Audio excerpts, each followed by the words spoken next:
सबसे बड़ा तो सीवरेज का। मेरा का हिंदुस्तान की पहली कमेटी होगी जहां बिना सीवरेज के, जहां ये म्यूनसिपल कमेटी बनी हुई है। पानी का मुद्दा है, पानी जो बरसाती पानी है वो जो नया गांव है, अगर इसको स्ट्रीमलाइन करना है तो कम से कम 100 करोड़ रुपया चाहिए सरकार की तरफ से, तब जाके स्ट्रीमलाइन होगा। तो हम पूरी कोशिश करेंगे, भगवान करे सरस्वती हम कर सकते हैं। हॉस्पिटल नहीं है, जहाँ स्टेडियम की बहुत बड़ी प्रॉब्लम है, तो हम फिर उसमें ही हो सकता है, क्योंकि नवा गांव में तो एक ट्यूबवेल लगाने के लिए जगह नहीं है। उस परियोजना को आगे बढ़ाओगे सरकार आने पे, या कोई और अल्टरनेट उसका निकालोगे? नहीं, देखो ये अगर वहाँ कम्युनिटी सेंटर बनता हुआ, अगर देखो कांग्रेस की तो आप बात आपने देख लिया, अभी पौने 5 साल में एक कुर्सी की लड़ाई के बगैर इन लोगों ने कुछ नहीं किया। ट्राई सिटी हलचल देख रहे सभी दर्शकों को मेरा नमस्कार। आज हमारे साथ हैं अकाली दल के हल्का इंचार्ज गिल साहब। उनसे जानने की कोशिश करेंगे कि आगे आने वाले विधानसभा चुनावों में नया गांव से संबंधित क्या उनका विजन है, किन मुद्दों को लेकर वो चुनाव में आगे बढ़ेंगे। सर नमस्कार जी। नमस्कार जी। पहले तो ट्राई सिटी हलचल के जितने भी दर्शक हैं उनको मेरा सबको नमस्कार।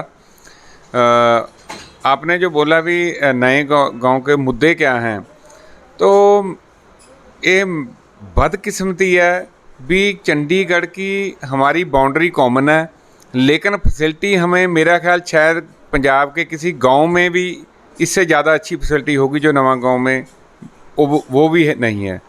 सो जहां मेन जो मुद्दे हैं, सबसे बड़ा तो सीवरेज का। मेरा का हिंदुस्तान की पहली कमेटी होगी जहां बिना सीवरेज के, जहां ये म्यूनसिपल कमेटी बनी हुई है। पानी का मुद्दा है, पानी जो बरसाती पानी है वो बहुत, आपने देखा भी कितना सड़कों पे भर जाता और गाड़ियां बीच में बंद हो जाती है। हॉस्पिटल नहीं, स्टेडियम नहीं। जहां प्रॉब्लम क्या है, जहां इस तरीके से जो शहर डेवलप हुआ है भी, एक बोर लगाने के लिए, ट्यूबवेल लगाने के लिए भी जगह उसको परचेज करना पड़ता है, मतलब एक ट्यूबवेल लगाने के लिए भी जगह नहीं है। सो इतना नहीं, बहुत सारियाँ मुश्किलें हैं। तो हमारे जो पार्टी प्रधान हैं साहब सुखबीर सिंह बादल साहब भी 31 तारीख को यहाँ आ रहे हैं। हमने जहाँ प्रोग्राम रखा ताकि लोग जो अपनी मुश्किलें उनको बता सकें, और मैं लोगों के बीच में प्रॉमिस कराना चाहता हूँ ताकि कल को सरकार आती है तो हम जो प्रॉमिस किया वो उसको पूरा करें।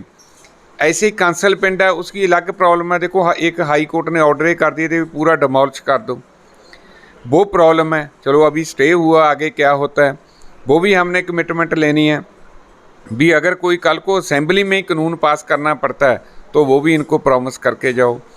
और सेम सीवरेज की, पानी की, वहाँ भी यही प्रॉब्लम है।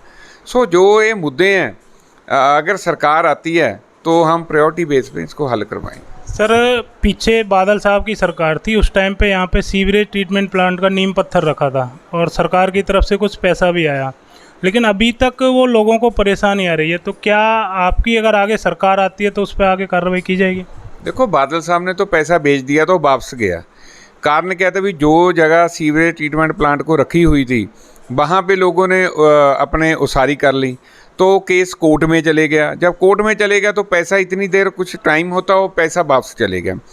तो अब सरकार आती है तो हम इसको प्रायोरिटी बेस पे, जो बेशक कोई 1-2 जो गांव हैं साथ में, उनकी शामलात ज़मीन पड़ी है, उनको शामिल करके, उन गाँव को शामिल करके जो भी उसमें से हमें ज़मीन वगैरह आएगी, वहाँ पे ट्रीटमेंट प्लांट, पार्क वगैरह और जो भी कॉमन फैसिलिटी हम कर सकते हैं। हॉस्पिटल नहीं है, जहाँ स्टेडियम की बहुत बड़ी प्रॉब्लम है, तो हम फिर उसमें ही हो सकता है, क्योंकि नवा गांव में तो एक ट्यूबवेल लगाने के लिए जगह नहीं है।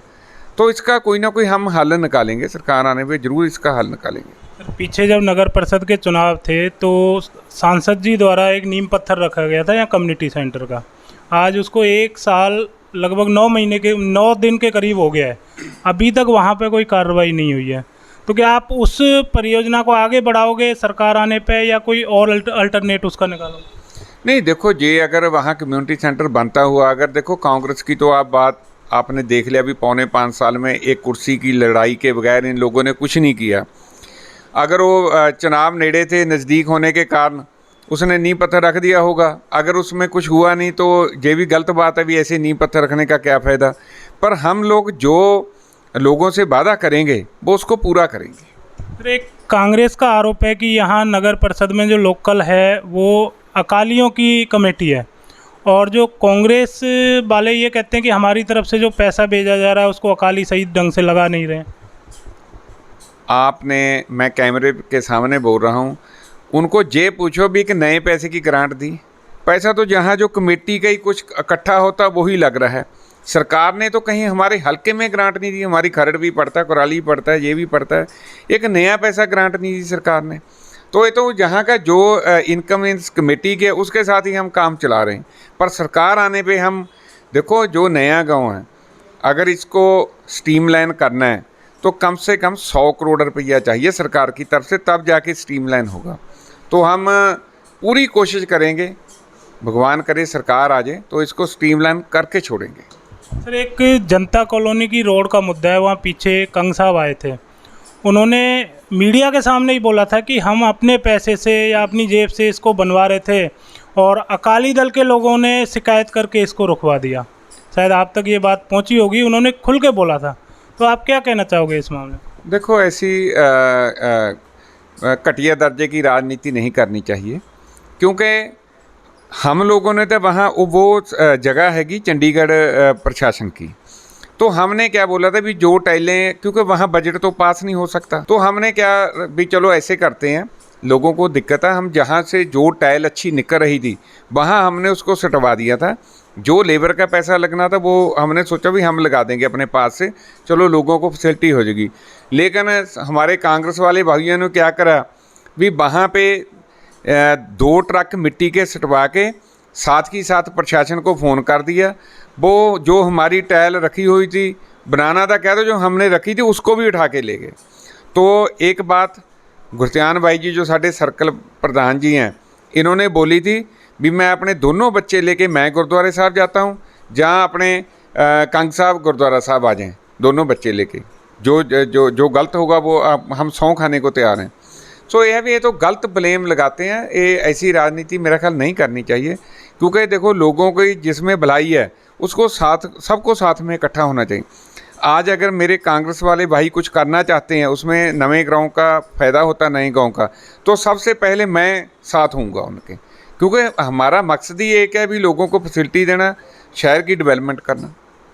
सर, मेरा एक आखिरी सवाल राजनीतिक सवाल है कि जैसे पीछे अपने कैप्टन साहब ने अनाउंस किया कि वो पार्टी भी बना रहे हैं, और अगर कृषि कानून रद्द होते हैं तो वो बीजेपी के साथ भी हाथ मिला लेंगे। इससे अभी काफ़ी टाइम से अकाली दल बीजेपी के साथ चली आ रही थी, तो अगर कैप्टन साहब राजनीतिक कोई पार्टी बनाते हैं और बीजेपी के साथ चुनाव लड़ते हैं तो अकाली दल पर इसका कोई प्रभाव पड़ेगा?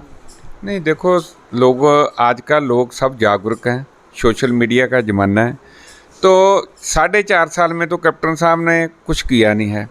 तो आज नई पार्टी बनाएं, पुरानी में रहें, उसका कुछ बनने वाला नहीं है। बीजेपी जब तक तीनों जो कृषि कानून बनाए हैं, जब तक उनको रद्द नहीं करती, तब तक बीजेपी को भी लोगों ने गाँव में, शहरों में नहीं बढ़ने देना। तो उनको कृषि कानून पहले रद्द करने पड़ेंगे, तब जाके वो लोगों में जा सकेंगे।